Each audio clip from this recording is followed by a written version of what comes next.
President Buhari signs petroleum industry bill into law.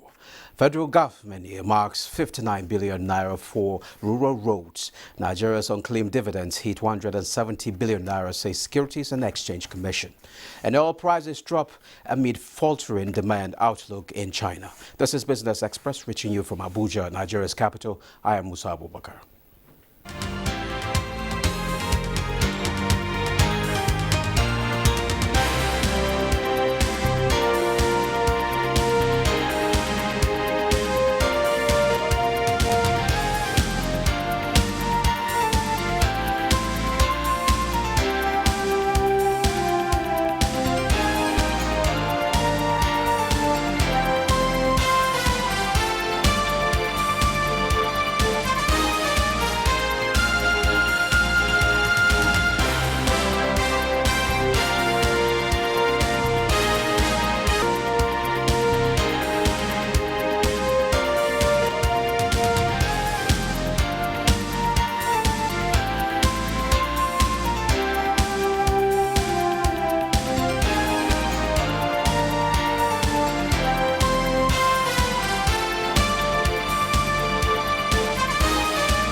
Now let's bring you up to speed with business development. President Muhammad Buhari has signed the Petroleum Industry Bill 2021 into law.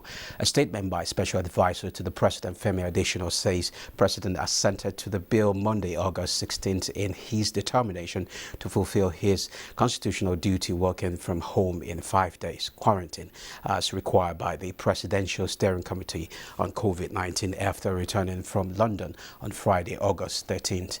The ceremonial part of the new legislation will be done on Wednesday after the days of mandatory isolation will have been fulfilled. The Petroleum Industry Act provides legal governance and regulatory and fiscal framework for Nigerian petroleum industry, the development of host communities and related matters. The Senate had passed the bill on July 15, 2021, while the House of Representatives did same on July 16th, thus ending a long wait since early 2000s and notching another high for the Buhari administration.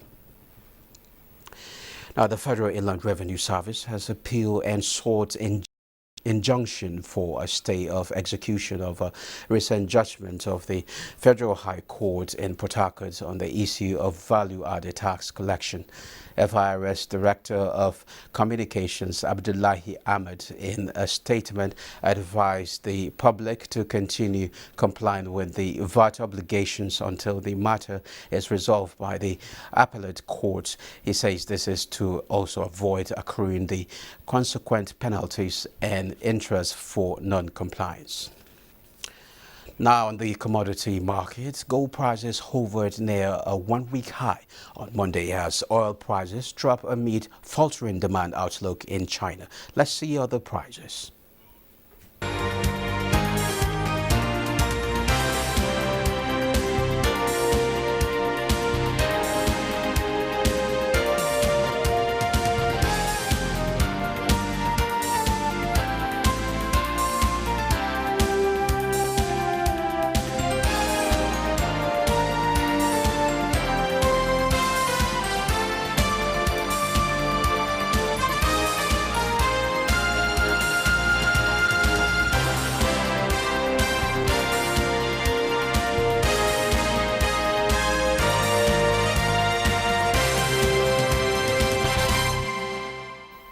Now, the OPEC Secretary General Sanusi Barkindo says there is improvement in global oil demand despite new restrictions being imposed by some oil-producing countries as a result of Delta variant of the coronavirus. Benny Adams reports.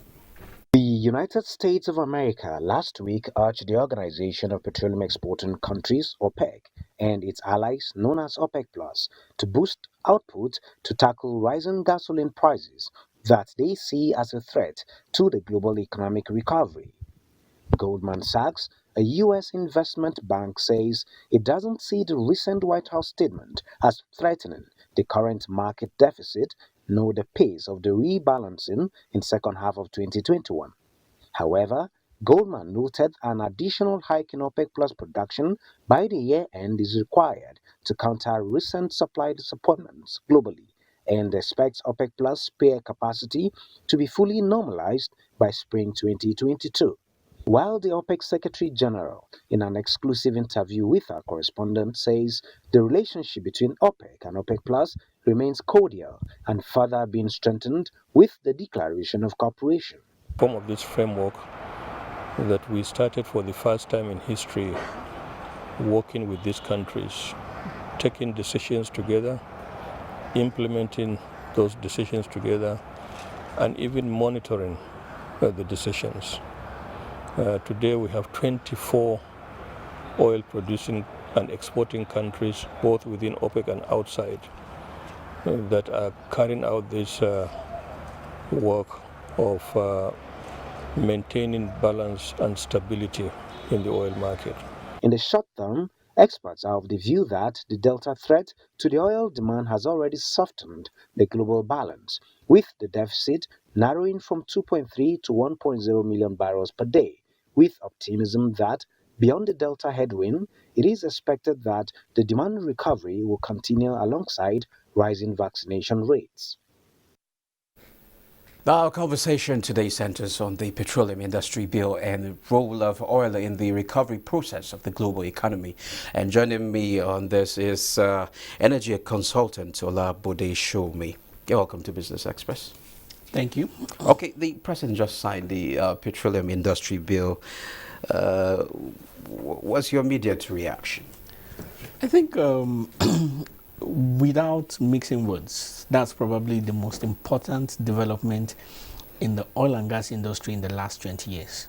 Okay. If we were going to put them in ranking in terms of what has happened to this industry, that's the most significant development.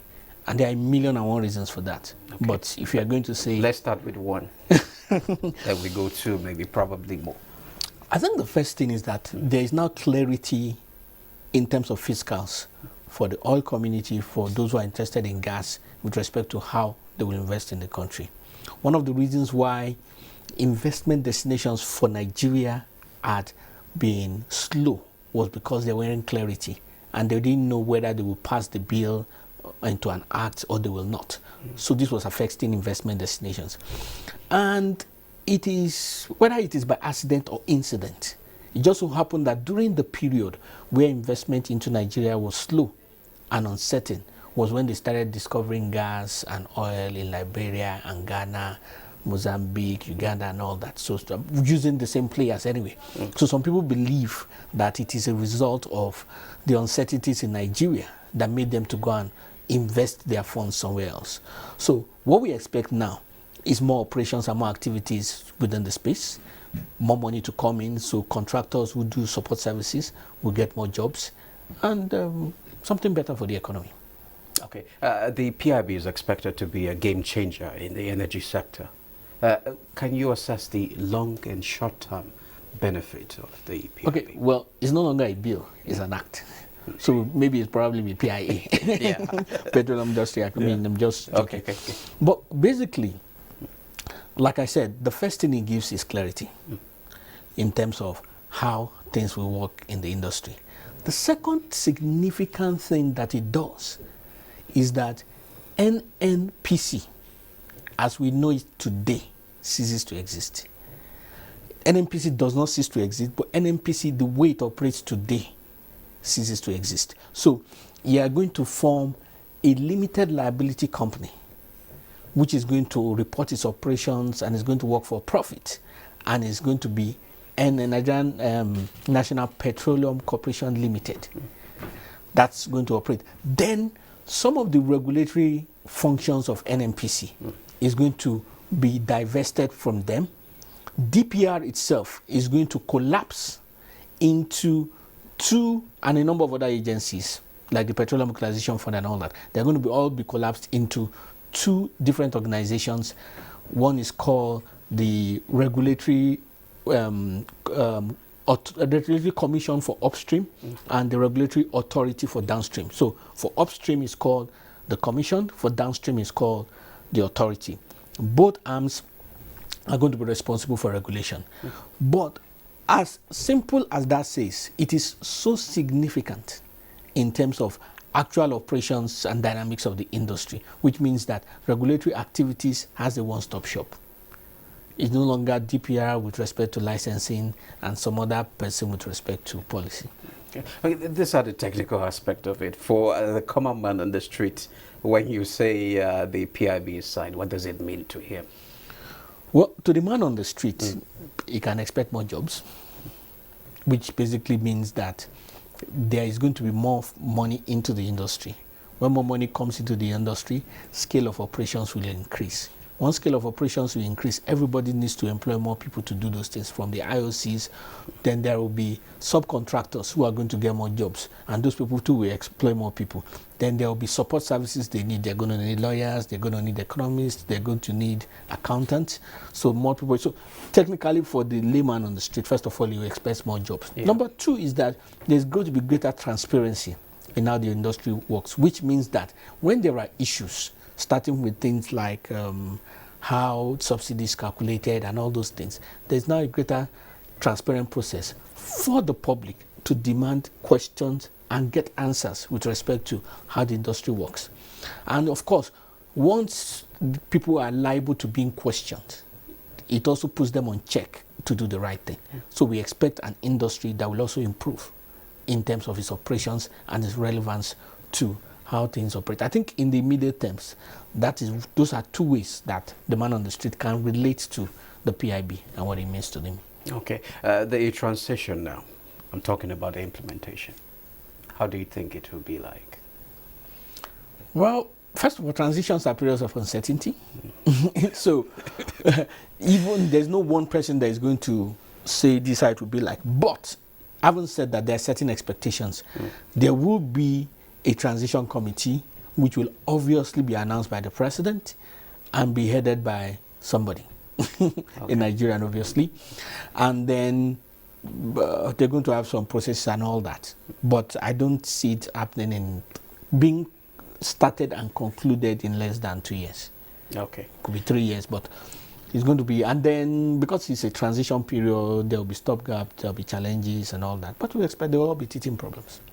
Okay, now let's look at oil on the international stage. Recently, there's been move by the United States calling the OPEC and OPEC Plus to increase supply. How do you see that playing out?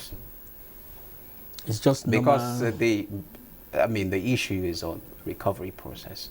How more supply will aid recovery process. How do you see that playing out? You know, once industries start to work, we're going to go back to the normal issues of demand and supply, because the industries need oil and they need gas.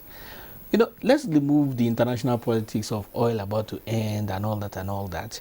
In reality, that is not likely to happen even in our own lifetime. And there are basic reasons for that.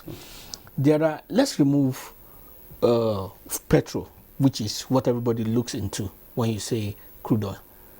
There are over 10,000 products that are directly impacted by oil, from candles to paint to cosmetics to pharmaceuticals to roofing sheets to even jerseys that players use. The oil industry affects more than 10,000 items. So until you find a replacement, ink in your pens, bitumen on the road that is used for coal tar and all that, until you find a replacement for all those 10,000 things that is commercially competitive. It's not just a replacement. It must be a replacement that is commercially competitive. They're still going to need crude oil. So for now, industry is bouncing back. We're talking about post-COVID. The world has to return to normal.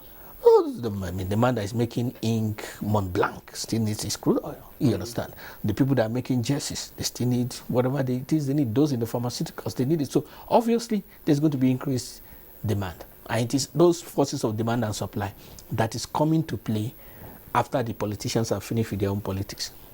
Okay, if you notice, there has been a fluctuation in the price of oil. Won't that affect the recovery process? It doesn't, because it's a market. Okay. Don't forget that it's a commodity.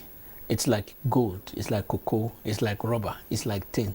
You go to the market, it's high today, it's low tomorrow, depending on the dynamics of the market. It is drastic changes in price that usually affect things, like say when it's, let's say it jumps from $70 to $150, that's a drastic change. Or let's say it drops from $100 to $30, that's also a drastic change, which can affect many people. But once it's the fluctuations of $2, $3, $4, $5, but it might prolong the recovery process. highly unlikely. Okay. Highly unlikely. I mean, the market will react. Some people will start faster. You know, it's just about demand and supply. Maybe there's overproduction within a certain space. Maybe there's underproduction, or maybe there's a production at an increment that does not tally with the amount of industries that are starting. But whatever be the case, there's an amount of crude oil that must be available globally. Now, before I let you go, subsidy or not subsidy, where do you stand and why? The first thing is that how much are we really paying for subsidy? Because what we are doing now is that we are giving the previous NNPC the role of a pastor or a clergyman, where we take their word as faith. We take their word in faith that they are telling us the truth. So there is what the NNPC tells us that we are paying for subsidy, but nobody has been able to interrogate those prices. Nobody has been able to compare it with global prices, and nobody has been able to calculate whether those prices are actually real. So we need an independent, people-oriented, multiple parties to interrogate the cost of subsidy. When we interrogate the cost of subsidy, then we can now determine how much are we really paying, and then we'll look at how it affects the economy. But until we really know what we're paying in terms of subsidy, we cannot say, because every time the issue is that we remove subsidy, then a few months down the line, you will be told that there's under recovery. So the issue is that how much are we really paying? Because once the price of crude oil goes down, which is usually when the subsidy goes up, the cost of production also goes down. That is an aspect that people don't take into cognizance. So this process of calculating the subsidy needs to be interrogated effectively, needs to be transparent, and then it's easy for everybody to know this is what's actually happening. Then an informed, objective decision will be taken. So are you saying that subsidy should continue? Or Well, what I'm saying is that I don't even know whether there's really a subsidy. So I don't thank you very much. I don't even know whether there's really subsidy. Thank you very much, Labode Shomi, energy consultant. Thank you for sharing your talk. Thank you. The pleasure is mine. Now moving on, we move to the currency market, where the Naira records significant gain at the official market this Monday, despite 27.8% drop in dollar supply.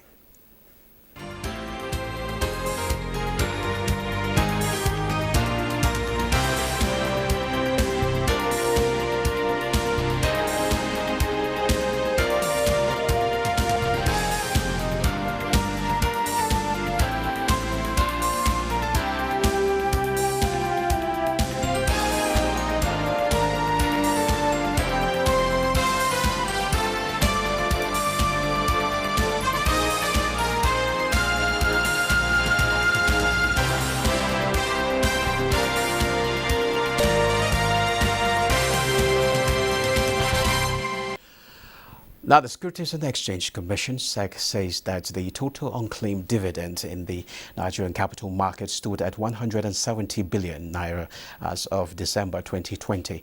The Director General of SEC, Lamido Yuguda, disclosed this at the second post-capital market committee virtual news conference. Yuguda said that the figure had increased when compared with 158.4 billion Naira total unclaimed dividends as of December 2019. He attributed the rising figure to identity management and multiple subscription of investors, a situation where people bought shares under false names and multiple subscriptions, which became obvious after the introduction of BVN, because BVN is tied only to the one name.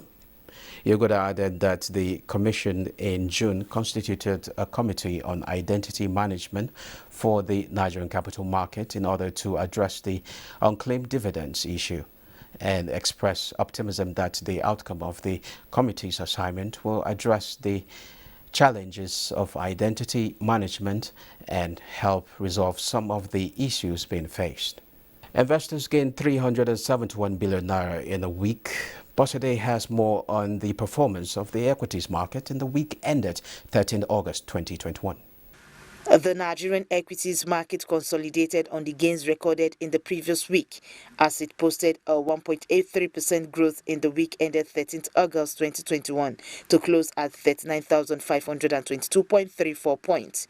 Investors in the local bourse gained 371 billion naira in the week as the market capitalization recorded a growth of 1.83% to close at 20.5 trillion naira. During the week, a total of 1.6 billion shares valued at 12.5 billion naira was traded in 18,622 deals. All other indices finished higher with the exception of NGX Premium, NGX Insurance, NGX ASM, NGX Afri-Diviod, NGX Industrial Goods indices which depreciated, while the NGX Growth Index closed flat. The financial services industry led the activity chart at the bourse with trades in 584.7 million shares worth 3.7 billion naira across 8,658 deals. The consumer goods industry followed with 525.8 million shares worth 3.6 billion. The natural resources industry occupied the third place. The top three equities during the week were Honeywell Flour Mill PLC, BOC Gases PLC and Flour Mills Nigeria PLC, which traded an aggregate of 724.07 million shares worth 3.9 billion naira in 1,061 deals. Trading activities in exchange-traded product ETPs dropped during the week compared to previous week as a total of 28,938 units valued at 949,074 naira 38 kobo were traded across 3 deals. A total of 139,062 units of federal government bonds valued at 139.7 million were traded in the week in 19 deals. Summary of price changes saw 29 equities appreciating in price during the week. The same number of equities depreciated in price, while 98 equities remained unchanged. Boss Able, Business Express. Japan's Nikkei falls nearly 2%. China economic data disappoints. Nikkei has a summary of performance of the global market. Hello and welcome to the global market segment. Global stocks slid on Monday after a raft of Chinese economic indicators showed a surprisingly sharp slowdown in the engine of global growth. In Asia, the Shanghai Composite rose marginally higher at 3,517.34. The Nikkei 225 dropped 1.62% to close at 27,523.19, while Hong Kong's Hang Seng Index dipped 0.8%. European stocks were lower on Monday, tracking Asian markets as investors react to weaker than anticipated economic data and closely monitor geopolitical concerns. Germany's DAX was down 0.52%, London's FTSE 0.91%, and CAC 40 of France 0.73%. U.S. stock indices fell in early trade as the S&P 500 hovered in record territory after last week's modest gains. Dow Jones Industrial Average dropped 81 points, S&P 500 dipped 0.21%, and Nasdaq 100 declined 0.13%. Meanwhile, African markets traded mixed in early deals Monday, with South Africa's JSE Africa Top 40 leading declines at 0.91% to 62,694.20 basis points. And that's the global markets. That wraps this edition of Business Express. Remember to keep in touch with us by sending in your comments, observations, and suggestions. Also be informed that all previous episodes are available on YouTube on the NTS channel. Join us again on Tuesday at 9:30 a.m. Be safe out there. I'm Musa Abubakar.